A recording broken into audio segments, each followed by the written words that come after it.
Hi everyone, welcome back to the Technion CC Deep Learning course.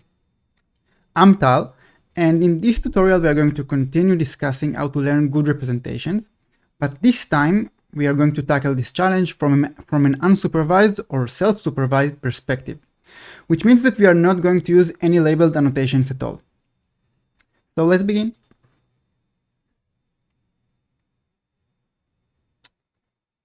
Okay. So in the previous tutorial, we discussed about pre-training and fine-tuning and transfer learning. And towards the end, we asked how we can apply all these ideas to in NLP, natural language processing, where usually we don't have many labeled data, but we have a lot of text data from the internet that we can download and can use it somehow to learn good text representations. So what we discussed that we can do is that we can actually take a lot of text and invent some proxy tasks, some objective that we can actually use to learn good representations. And then we presented BERT, and BERT, which stands for bidirectional encoder representations from transformers, invents two tasks. The first task is taking sentences and just randomly masking out words.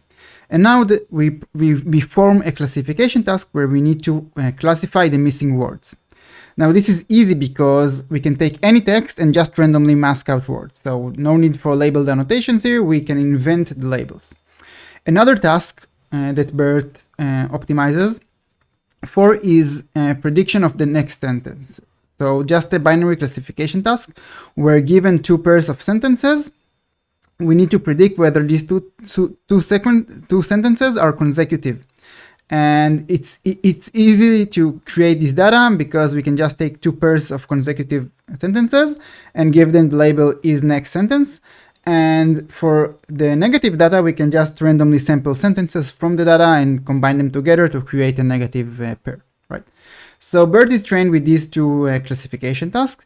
And as it turns out, it works really good, and we are able to learn really useful representations that have shown to be very useful in downstream tasks. So for example, if you now want to do text classification or sentiment analysis, you can just use pre-trained BERT, take your text, get the representation from BERT, and BERT is frozen, no need to train it, and just use a linear classifier over this representation, and it works really well. And also we can do this for other tasks, but this is the idea.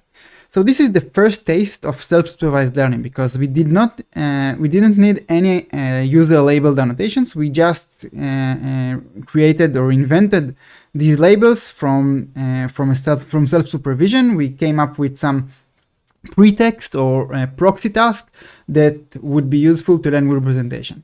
And the intuition was that if we, for example, for the masked language modeling, if we can predict the missing word, then probably we learn a good representation of the context of the words that surround this missing word. So this means that we have a good representation for the sentence. So if we can come up with good proxy tasks, then we can learn useful representations. Now, all of the pre-trained models can be found on Hugging Face. There are a lot of examples there how you fine-tune, but there's also a native PyTorch library called TorchTune that can help you fine-tune large language models, LLMs. So for example, if you want to fine-tune Llama, the large language models from Meta, then there are already available checkpoints that can be trained with LoRa or full fine-tune, and you can even get an idea of what compute resources you need to fine-tune these models. Okay, moving on. In this tutorial, we're going to discuss representation learning and self-supervised learning. And the idea is that if we have good representation, that the downstream task would be easier to solve. So for example, we know that from classic machine learning, if we do some feature extraction or even change the representation from Cartesian coordinates to polar coordinates, we can get linearly separable data, right? And this is ideal because this means that we can employ a linear classifier. Now, the point here is that representation matters. And if you have a good representation, then maybe you can lower the strain over the algorithm that you use to do the actual learning, right? Now, in classic machine learning, we had all these like feature extraction tools. We used like polynomial features and things like that, and changing the coordinates and all these kind of handcrafted transformations. But in this tutorial, we're going to focus on learning these representations in a deep learning fashion without any labels, right? So we need to invent some self-supervised tasks in order to learn a good representation. And we talked that there are two interchangeable terms for this. So we talked about unsupervised learning and self-supervised learning, and both mean the same thing, just learning without any labels. But when we say self-supervised, we usually mean like creating a supervised task. So for example, use a classification objective, and the labels are and we have labels which are which we form them, or we can create them from the data without any manual annotations by the users. And the first example we gave is of autoencoders, and the idea of autoencoders is that if you want to learn a low-dimensional representation of high-dimensional data, then one idea that could work is taking this high-dimensional data and code it with a deep learning network to the representation, and then decode it back to the original dimension. Of course, with a neural network called the decoder. Now, if we were able to reconstruct the high-dimensional data from the low-dimensional representation, then the intuition is that we learned something which is representative of the original data and contains enough information for us to reconstruct the original data. So autoencoders were quite easy to implement, and we saw that when we compress the images to a latent representation of size 10, then some information was omitted. That's expected, but overall it maintained the core information, for example, the type of the clothing and its shape, and etc. Okay, now one useful way to understand whether your low-dimensional representation is good is trying to plot it. Now we can plot multiple dimensions, more than 3. Then what we usually do is we employ a dimensionality reduction technique, and we have a couple of them. So the most popular ones I would say are PCA and maybe TSNE or UMAP. And we can see that our low-dimensional data is kind of clustered, and that's good because this means that our low-dimensional representation, our low-dimensional vectors, contain useful information about the original data.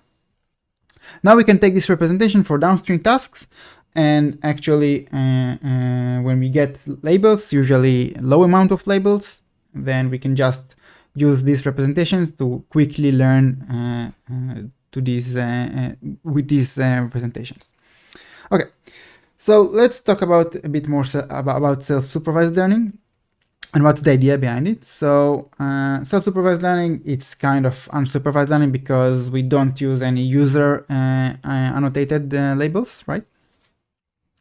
But the difference is that here we are going to use the data itself to provide a supervision. So in the reconstruction task, the original input is the actual label, right?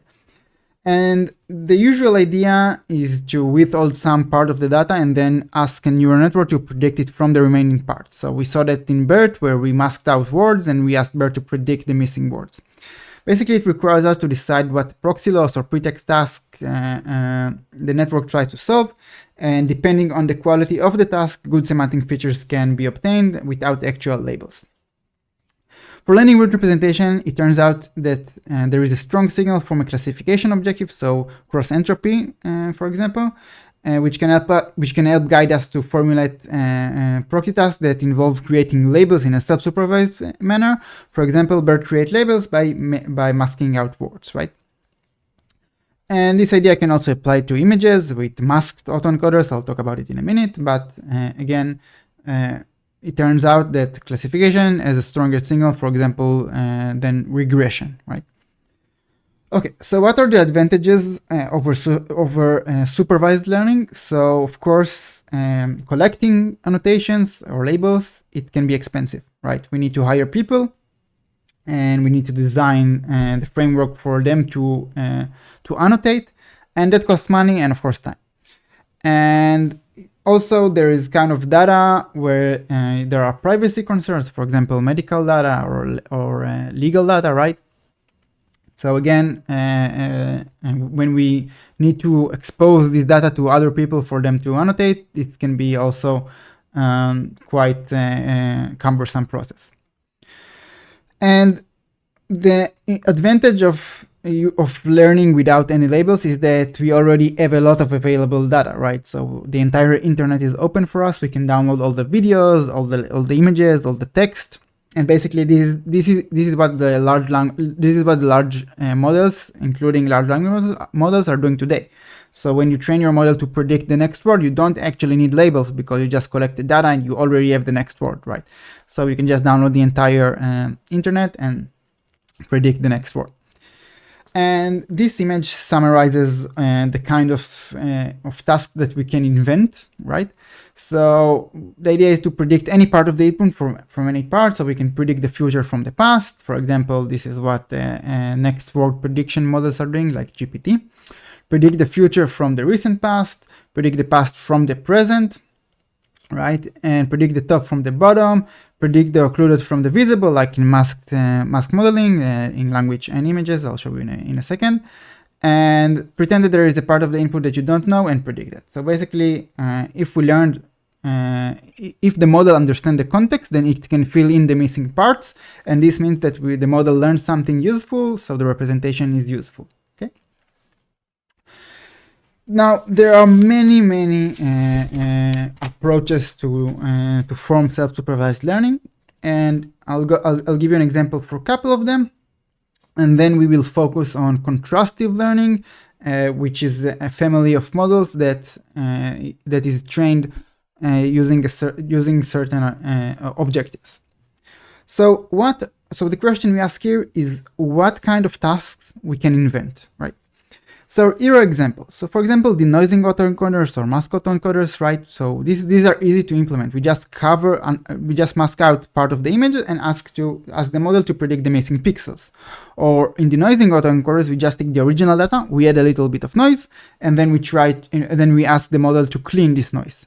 And if the model learned to clean this noise really good, then it means that it understands or learned a good representation from the noisy data.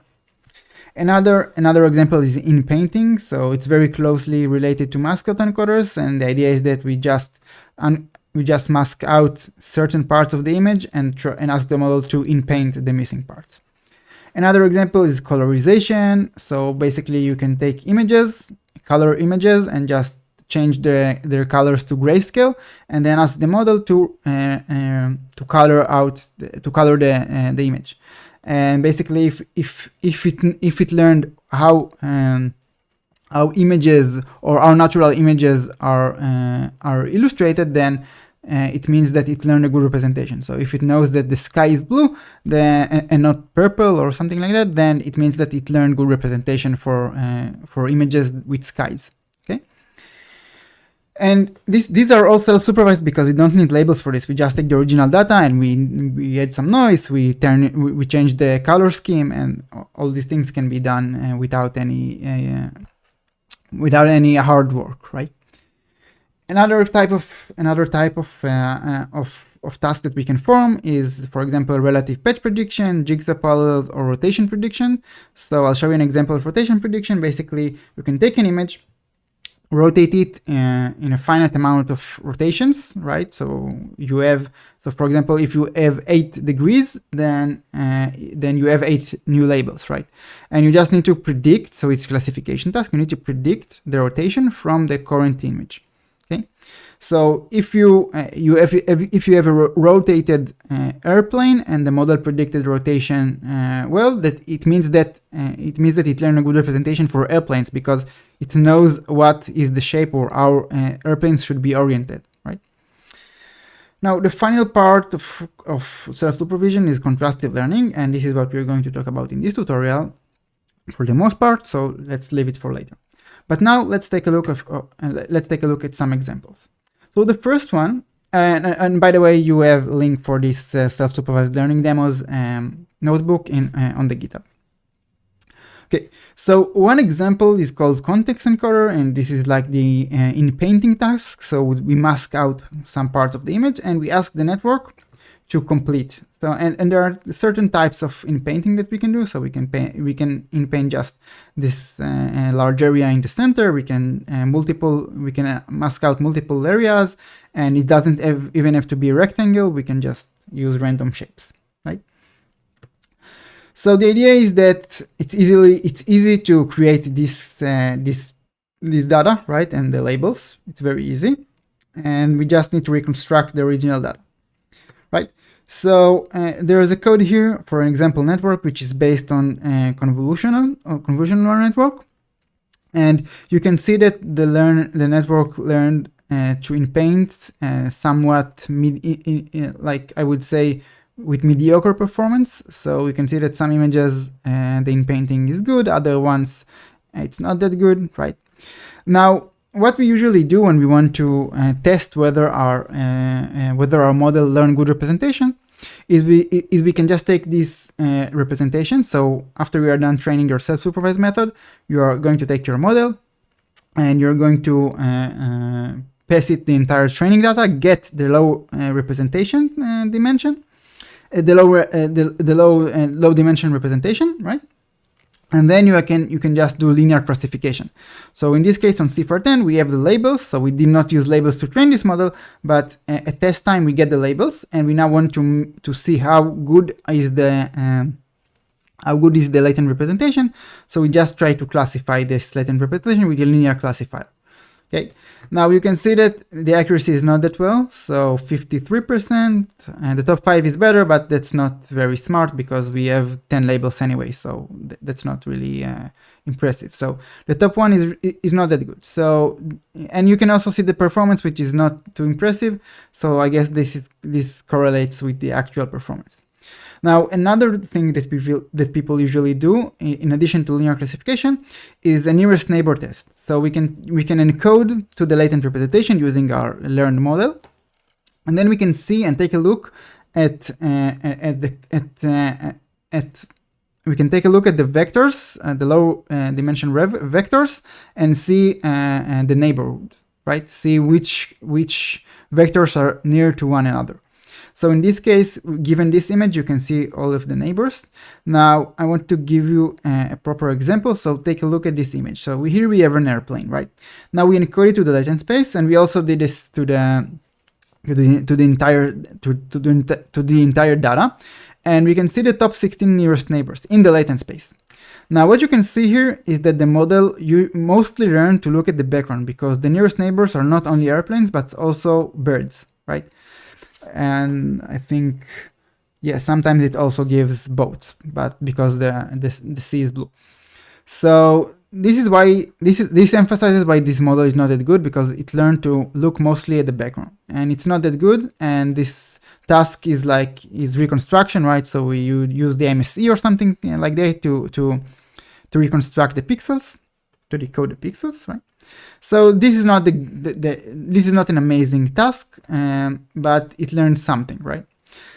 Later I'll show you that this task can actually be really good when you are working with vision transformers and not with convolutional neural networks. Okay, the next task, or the next example, is rotation prediction. So the idea is that instead of reconstruction, we're going to now form a classification task. And we're going to choose a finite amount of degrees of rotation. So here we have 4 rotations, so 0, 90, 180, and 270, right? So we have 4 labels. Now we have a classification model that tries to predict the labels, and it's very easy to create this data. We just take an image, we rotate it 4 times, and we get new data, and of course the corresponding labels. So it's very easy to create this task, right? And you don't need to work that hard, just a classification task.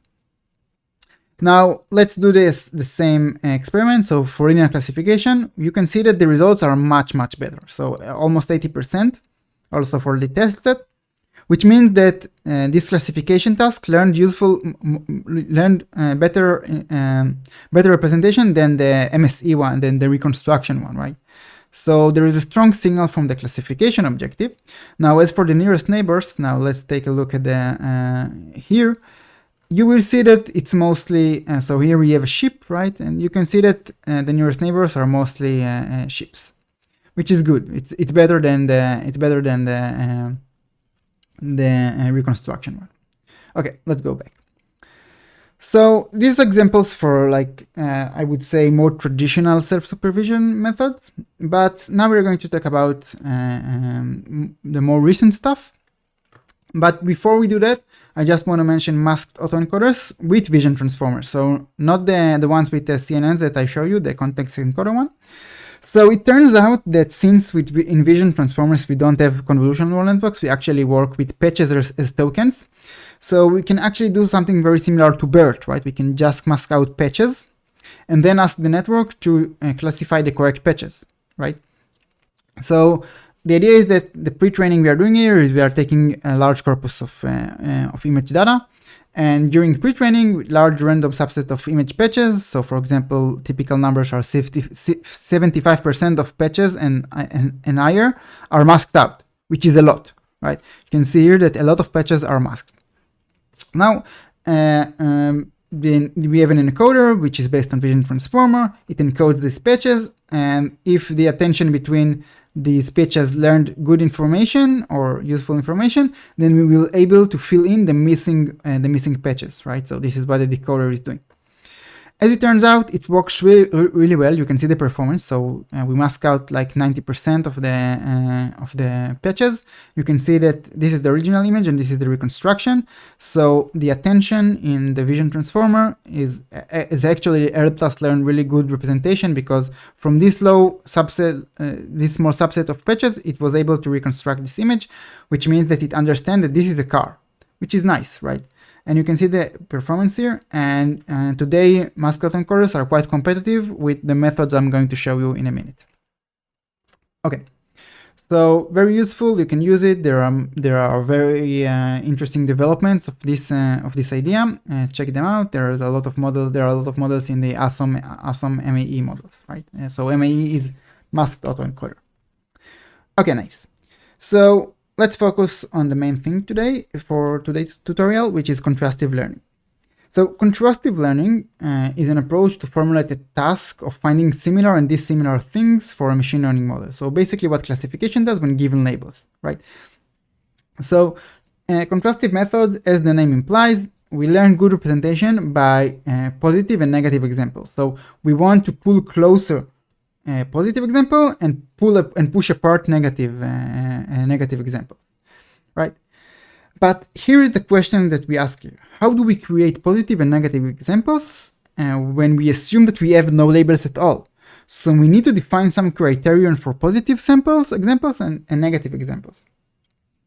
So how do we create them, right? So I'll give you an example in a minute, but let's say we have some method to create positive and negative examples. So using this approach, we can train a machine learning model to classify between similar and dissimilar images, and more general, not only images, so it applies to any kind of data that you can create positive and negative examples for. And more formally, for any data point x, contrastive method aim to learn an encoder f such that x plus is a data point similar to x, referred to as positive sample, and x minus is a data point dissimilar to x, referred to as a negative example. And the idea is that we're going to learn a score function, which is going to be a metric that measures the similarity between two features, right? Now, this score, right, is going to be relative. So on its own, this score number probably going to mean nothing to us. It only works when we have pairs of we have multiple scores and we can compare them.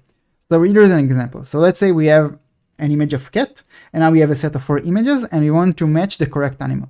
So basically, we want to take the image that gives us the highest score with this cat image, right? So these two cats, so basically these are going to have the highest score. So on its own, usually the score means nothing to us. It only means something when we compare it to other scores. Now, here is the main question we're going to ask. How do we create positive and negative pairs?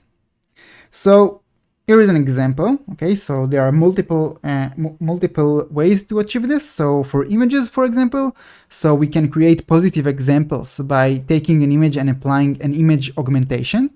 So when we apply an image augmentation, this is the same subject, right? The same cat, but like with different colors, with different rotation or something like that. And how do we create negative pairs? So we just randomly sample from the data, right? So if we have an image of a cat, and we now want to pick a negative data or negative image for a cat, then we can just randomly sample from the data. However, we can sometimes accidentally sample from the same class. So we can actually sample a cat, and because we don't have any rules, then we can actually sample the incorrect pair and treat it as a negative example. And when you think about it, this is the reason why contrastive methods that use negative data are usually need large batches. So we need to reduce the chance that we sample something from the same class when we train a contrastive method. So think about it, and we later see how we do this in practice, right? So here we are going to have a classification task, right? We are going to have label 1 for a positive pair and the label 0 for negative pairs. And another example that we can take here is for time series. So how do we create positive pairs and negative pairs when we have a time series? Then usually we can think of taking closer time steps as as positive pair, and usually to create a negative pair, we take values that are far apart in time, or we just sample from another sequence, right? This is easily creating a negative pair. Now, the most common loss function to implement this idea is called info-NCE, and it looks very similar to softmax, given that we have some way to measure similarity. So you can see here inside is the similarity score. So for example, we can have cosine similarity between x and x plus, and we want to maximize it with respect to the entire data, which includes the current sample and all the samples that are negative with respect to x, right? So all the x minus. And when we maximize this objective, then we raise or we increase the score of the positive pair and increase the score of negative pairs. Right, so the denominator term consists of 1 positive samples and n minus 1 negative samples, and usually we need this n to be large. If we want to reduce the chance that we actually sampled positive pairs, then we need to have a larger batch size. Usually we take and to calculate this loss, we take all the other inputs, all the other data in the batch, right? We are still limited by the batch size. So the first method we are going to cover is called contrastive predictive encoding, or CPC, and CPC is also referred to as temporal contrastive learning, and it's a self-supervised approach that works by learns representations by predicting the future using the learned latent space, and it uses very powerful architectures. And the idea is that we want to maximize the score of inputs that are closer in time, and for the negative part we can just randomly sample from the data or take samples that are very far apart. So here is how it works. Let's say we have a time series, so it can be videos, it can be audio, it can be text, right? We have an encoder that takes the input and gives us the representation. So for example, GENC could be a CNN if we work on images. It can be a transformer if we work on text and things like that, right? And then we are going to summarize the entire past, right? So we take a window of t time steps, right? And we summarize it to context T, so CT.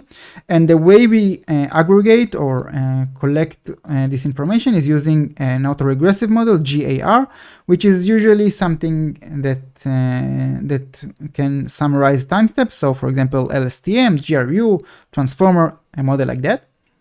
Then we are going to take the representation of the future and bring them closer to this context, right?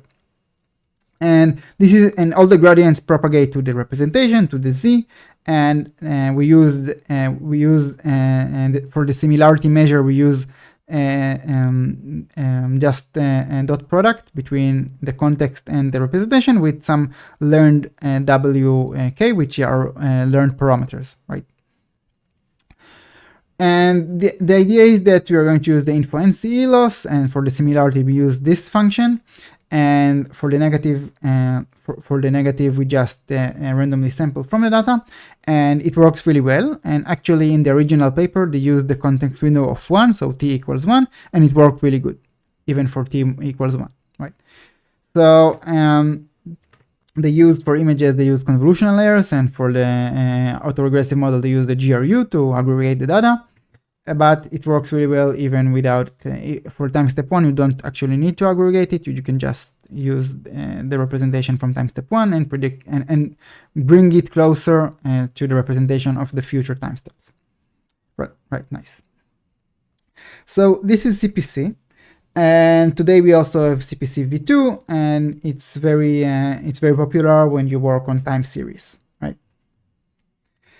Now, before we continue to the next one, I want to raise the question of, so in this example, we don't actually reconstruct any of the data. We just learn a representation and without reconstructing it, just by bringing closer the representation, the latent representation. So the advantage of that is that we can actually, so when you reconstruct data, you actually need to take the representation and then upsample it to the original dimension data. So if you have images, then like an upsampling convolution, and this can cost us in memory. But the advantage of using a reconstruction approach is that the latent space is more like interruptible, right?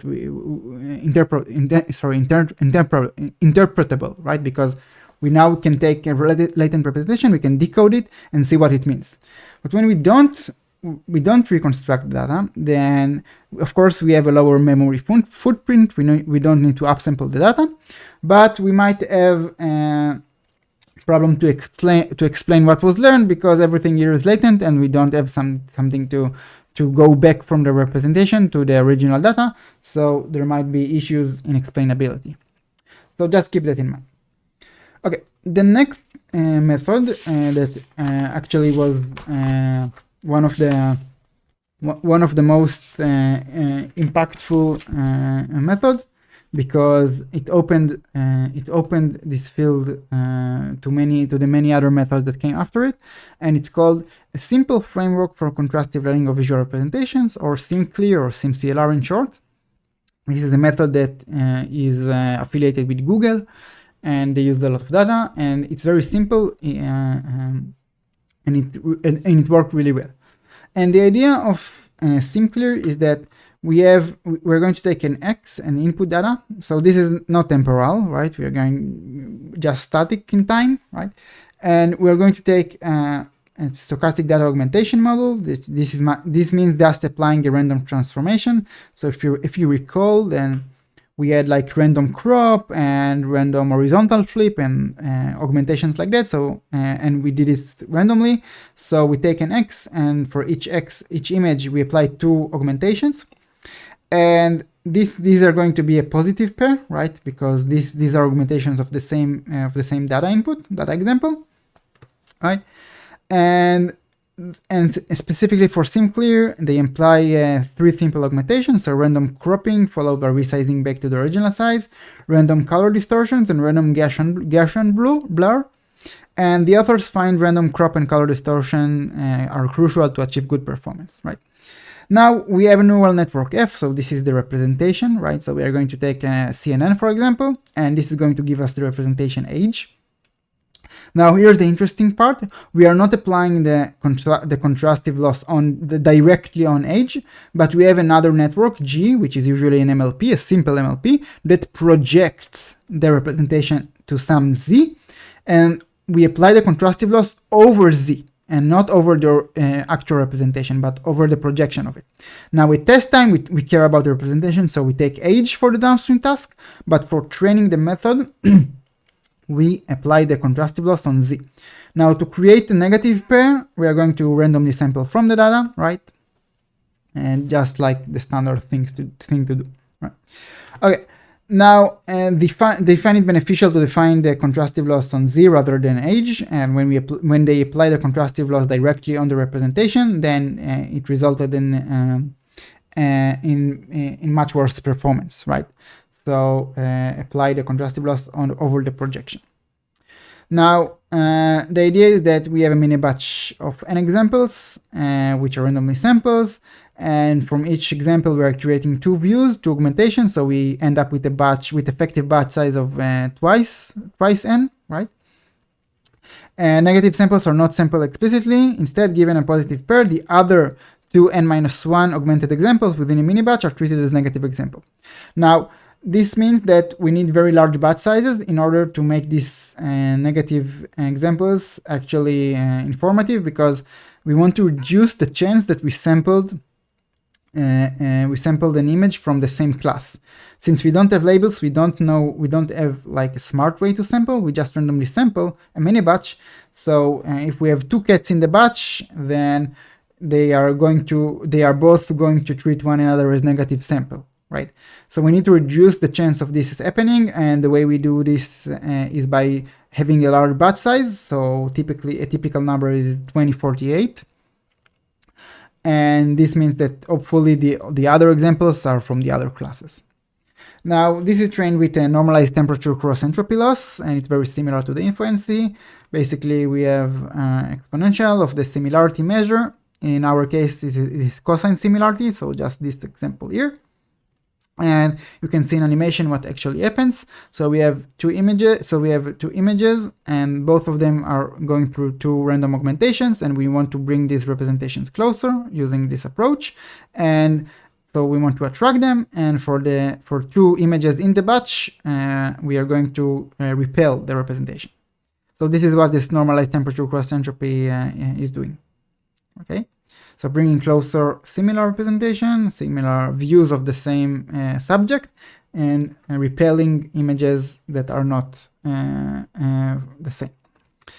Okay, so let's take a look at SimCLR. So it's very easy to implement, but in order to make this work really good, you need large batches, and you also need a large data set, right? So in this case, we learn it on CFAR, so it's not that large, but it works really well. So you can see the improvement. So already we are at 90% accuracy and 92 for the linear classification experiment, which is really impressive, right? We did this, so just linear classification over CFAR, which is amazing, right? So remember what it took us to learn CFAR from scratch. And another thing we do is the nearest neighbor experiment. But what you can see here, so let's take a look at the airplane example, right? So here you can see that it actually focus on the subject. Okay, so the nearest neighbors are airplanes, not only images where the sky is blue. So this means that the network or the model learned what is an airplane, right? How it's and it does not relate it to the color of the sky. And specifically remember that we actually applied a color augmentation. So this means a plane could also be on not only on blue background. Very cool. So before we continue to the other methods, I just want to show you what we can do with these learned models. So after you're done pre-training your model with a self-supervised objective, you can take it as a backbone to many other tasks. So for example, you can take it as a backbone for augmentation. So you can take the SimCLR pre-trained CNN and freeze it and just add layers that do segmentation, and it works really nice, right? So not as good as supervised when you have a lot of labels, but still it means that we have a good representation model, right? So the CNN is good. Other things we can do you can be shown here, right? And you can see many tasks that we can do with it. So feel free to check out the rest of this notebook. So let's go back to our contrastive learning approaches. The next thing we're going to cover is called MoCo, Momentum Contrast. This method is affiliated with Facebook or Meta. And MoCo can be thought of building dynamic dictionaries. Okay, so we are going to have similar architecture. We are still going to consider image augmentations as positive pairs. And the idea is that we are going to have an encoder, right, which is going to take the X query, and then we are going to take the augmentations, which is going to be in our like key or something like that, similar to transformer. And we're going to maintain a dictionary, and the dictionary is a queue of data samples. So basically, while the encoder only see the current batch, the momentum encoder can see batches from the previous iterations, previous batches. So it usually has a larger number of examples that are going through this momentum encoder. And the encoded representations of the current mini batch are enqueued, and the oldest one are dequeued, of course. And the queue decouples the dictionary size from the mini batch size. So basically, the queue is much larger in size than the mini batch, and this implies that we need more memory, but that's okay if it works better. And then we just apply the contrastive loss, and note that in this case we apply directly on the representation, and not on a projection of the representation. So directly on the representation. So basically, the idea is that we have something like a teacher and student networks, and the main ingredient here that make it works really well is the momentum part. So let's talk about it. We have met it several times during this course. So what is exponential moving average, or EMA? The idea is that we are going to have a network with some parameters, and these parameters are not going to be trained, but they are going to be a moving average of some other network that is trained. And in this case, the momentum encoder is an EMA of the encoder. So in each iteration, we perform this equation. So basically, we take the current parameters of the EMA with some alpha, which is usually like 0.99, right? And then we take a portion of the current weights, and we actually create a moving average of the parameters. So basically, the parameters of this network, which is usually called the teacher, are updated more slowly. And basically, this creates a strong signal for this loss, right? Now, interestingly, in MoCo, when you set the momentum to 0, this means that these weights are always the same. Then the method doesn't work at all. So the momentum encoder is key here, and this idea is now driving the entire family of contrastive methods, right? So we will see this again in the coming methods. So EMA works really well. We know that it works in optimization, right? For the optimizers like Adam, and we now use it in generative models. So we actually, when we train generative models like diffusion models or GANs, we actually use the EMA version of the generator that generates images, and not the actual training one. So this is interesting. So basically, it helps us stabilize and smooth everything, and it's a good idea, and you can employ it in all not only in contrastive learning, but in anything else that might work a bit better. Okay, so MoCo is a second version and even third version. So the third version uses the transformers, vision transformers, unsurprisingly, and it works pretty good. Okay, but you still need negative examples. Okay, so the contrastive loss here requires positive and negative examples. So and all of them are so we bring closer the representation. So we have two views, two augmentations. So one augmentation goes through the encoder that is trained. The other one goes through the teacher one, the momentum encoder, which is not trained, but it's EMA. And then we bring closer the two views using contrastive loss, and we repel or push apart examples that are negative and are from the queue, from the momentum encoder as well, right? So basically, same loss, same idea, but here we have more examples from the previous batch. This reduces the chance that we actually have the same image or the same class, and it works better than SimCLR. We will see a performance comparison a bit later. the next method, so just before we continue, so EMA is really easy to implement. You don't need to be intimidated by how you do this in PyTorch. It's very easily to access the parameters of a model and just taking a moving average. So basically you can just take the old parameters, multiplied by beta, usually 0.9 or 99, something like that, and just take the new and apply it, and just apply this equation. So this is the entire code for EMA, and you can actually implement it without a class, just using a function. Super easy, don't need to be intimidated by it, and works really well. So you can use this for your own use cases and not only for contrastive learning. So the next method, which I am very fond of, is called Bootstrap Your Own Latent, BYOL. Now the reason I like it is that all the previous methods we discussed required positive and negative pairs. And we now understand that the way we sample the negative pairs can have a lot of impact on the actual performance, because if your batch size is not large enough and you accidentally sampled like a lot of samples from the same class, then we know that it won't work well for the contrastive loss, because you actually try to pull and repel data from the same class. So we have a problem with how to sample negative data, and we want to somehow mitigate it. And the way we do it in Bootstrap Your Own Latent is very simple. We just don't use negative data at all. And this is quite amazing, right? How can we do contrastive learning, or how we can learn good representations of images, for example, without having, with only having positive examples? So basically we are only going to use two views of the same image, pull them together, and that's it. No negative pairs. How is that possible? How is that even possible? Why wouldn't the representation collapse? So here is how it works. So Bootstrap Your Own Latent, it builds a momentum network, similar concept of MoCo, and it does not apply the loss on the representation, but rather on a prediction network, on a projection of the network, just very similar to SimCLR, right? And we're going to have two paths. We have the first path, which is the train one, also called the student, and we have the target one, or the teacher one, which is going to be an EMA, the lower path, right?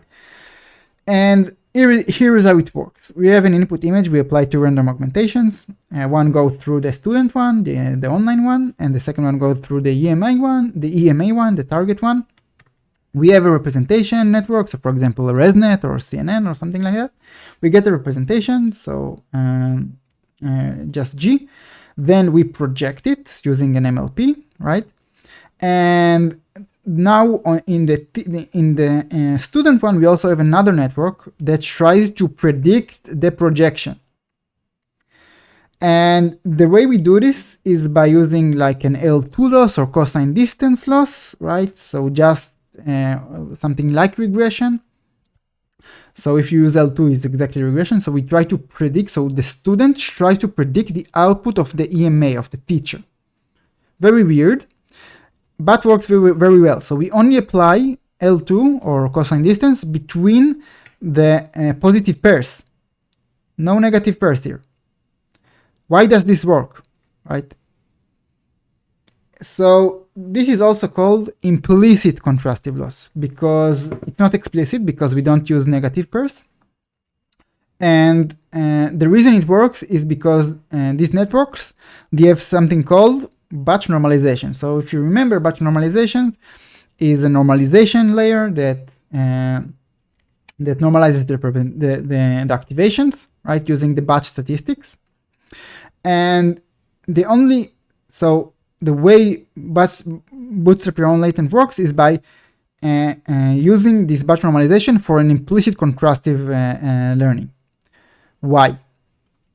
So one purpose of the negative example in contrastive loss in traditional models is to prevent mode collapse. So basically, an example of mode collapse would be a network that always outputs 1, 0, 0 as the projection vector z. So in this case, if all the projection vectors z are the same, the output here is the same, right? Then the network only needs to learn the identity function for q, so this one, and the loss will be 0, so perfect prediction. So if this thing collapses to output the same output, this network here, even if this network is good, the projection, which is usually in MLP, can collapse to outputting the same output. So for example, all the weights will be 0. It's just an example, and the output will be 0, right? And in this case, this network here, the prediction network, only needs to learn the identity function, and the loss will be 0, because if this predicts that and that always outputs 0, then and this only need to output 0 every time, and the loss will be 0 if you use the L2 one, right? The L2 loss. So how can we solve this? If we use batch normalization in the projection layer in G, right, the network G, then the projection output vector cannot collapse to a singular value, 1, 0, 0, because that is exactly what batch normalization prevents. So basically we are doing implicitly an implicit contrastive loss, because regardless of how similar the inputs to the batch normalization, the output will be redistributed according to the learned mean and standard deviation, also the scale shifting we have. And mode collapse is prevented because all the samples in the mini batch cannot take the same value after the normalization. So in another way of thinking about this is that Bootstrap Latent, which learns without negative examples, learns by asking how this image is different from the average image, and the average image is calculated using the batch normalization statistics, right? And the explicit contrastive approach used by SimCLR or MoCo, it learns by asking what distinguishes two specific images from each other, right? So this could be thought of the same, because these two approaches seem equivalent, since comparing an image with many other images has the same effect as comparing it to the average of the other images. So it makes sense. Now, empirically, if you remove the batch normalization, the method doesn't learn at all. So basically we see a collapse and it doesn't work. So batch normalization is crucial for learning without negative examples, because batch normalization actually implements implicit contrastive loss. Very interesting. And works really well actually, and very easy to implement. So you can see an implementation of Bootstrap Latent here. Basically we need to create momentum versions of the backbone and the projection. And we also have the prediction end for the top path, right? The bottom path is without prediction, the one that is EMA. And basically training it is very simple. So for the representation, for example, we can take ResNet 18. For learning the presentation, we can use L2 or the negative cosine similarity, right? And training it is very simple. At the beginning of each iteration, we update the momentum, and usually we use something like 0.99 for the momentum to update the teacher network.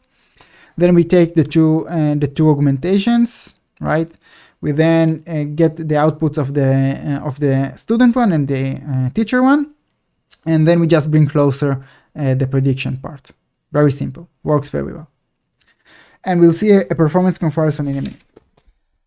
Now, the final method we are going to cover in the contrastive part is called DINO, self-distillation with no labels, and which is from the paper Emerging Properties in Self-supervised Vision Transformers. And this model is going to have similar concepts. So we are still going to have momentum networks and everything, but it builds on the architecture of vision transformer and some other ideas like multi-crop training and using small patches. And the authors observed that self-supervised vision transformers features can contain explicit information about the semantic segmentation of an image, something which does not emerge clearly with supervised vision transformers or with CNNs, even the self-supervised CNNs, right? And it works very similar to Bootstrap Latent, not many differences. The model receives two different random transformation of an input image to the teacher and student network, so you can see an illustration here, just like the representation network. And then the output is centered with the mean computed over the batch. So we have a centering here. So the idea of centering is just to reduce the mean, which is also an EMA, right? So very similar to what the batch normalization is doing. So like a running mean, right? And then each network outputs a k-dimensional feature vector that is normalized with the temperature softmax, and the loss is different from MoCo and Bootstrap Latent. It's just cross entropy, right? So we just apply softmax as our final activation, and then we apply the cross entropy loss, which seems to work very well. So the final output is softmax over T minus C in this case, normalized by the temperature. And it works really well, especially when you use vision transformers as the architecture for the student and teacher. And you can see here the pseudocode, which is PyTorch-like, and you can see that it's very simple to implement, right? And we also have implementation in PyTorch and also in the Lightly library, which I'll show you in a minute. Right, so we also have DINO v2 today, which is very popular and works really well, and it's not very different from the original one. They emphasize that they focus on using an automatic pipeline for the data to actually filter out the data and make it like better for self-supervised learning.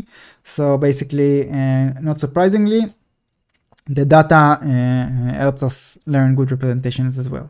So good data, good representation.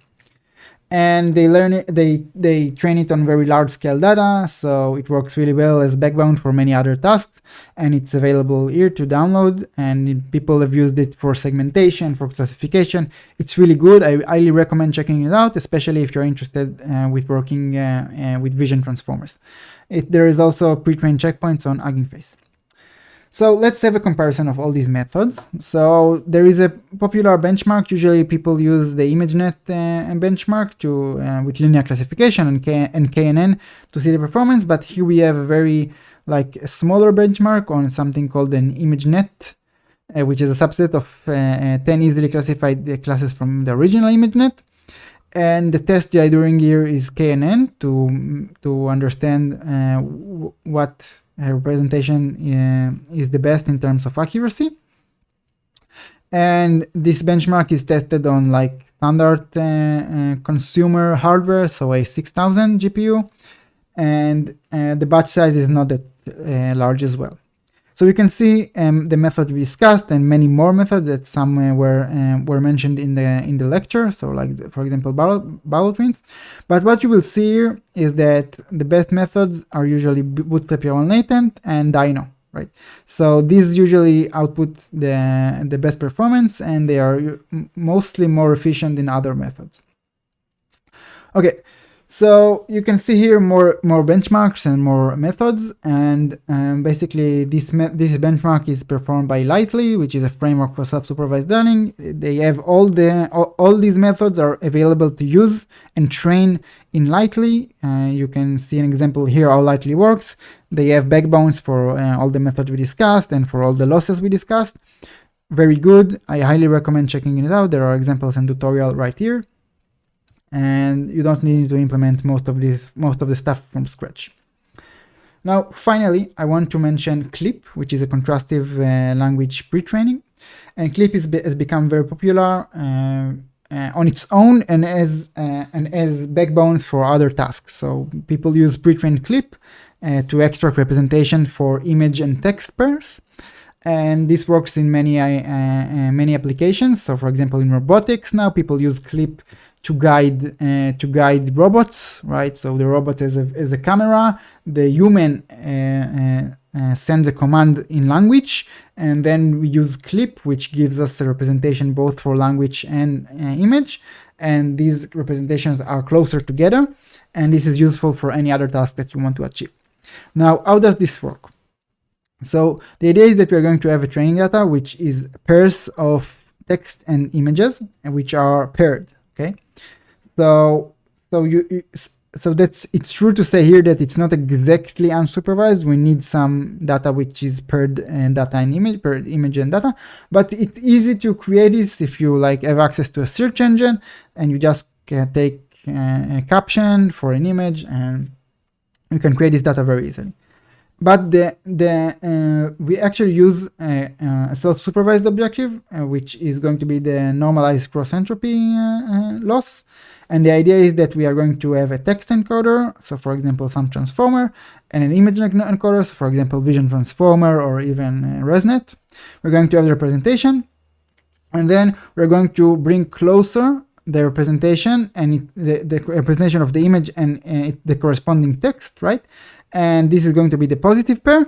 And for the negative pairs, we're just going to use the other examples in the batch. So the image and all the other text captions, which are hopefully very different from the original image or the original caption. The loss function is just normalized cross entropy with cosine similarity. So basically, we take the cross entropy loss, and the similarity is just the cosine similarity. Okay, and it works really well in zero shot. So basically, you can take an image and take a set of captions, and it will give you scores for each pair of image and one of the captions, and you can see that it's really good in distinguishing between the current image and the actual captions. Right? So we can see it works very well, and it's very easy to use, right? So you can load a pre-trained clip, then you can give it some labels, and it will give you the score with each image of the image with each of the labels. So basically we can do zero-shot classification, because let's say at test time you now have 10 labels, so you convert these labels to text, and then you have an image. You just compare the image and the label in text form, and it will give you the one with the highest probability. Very easy to use.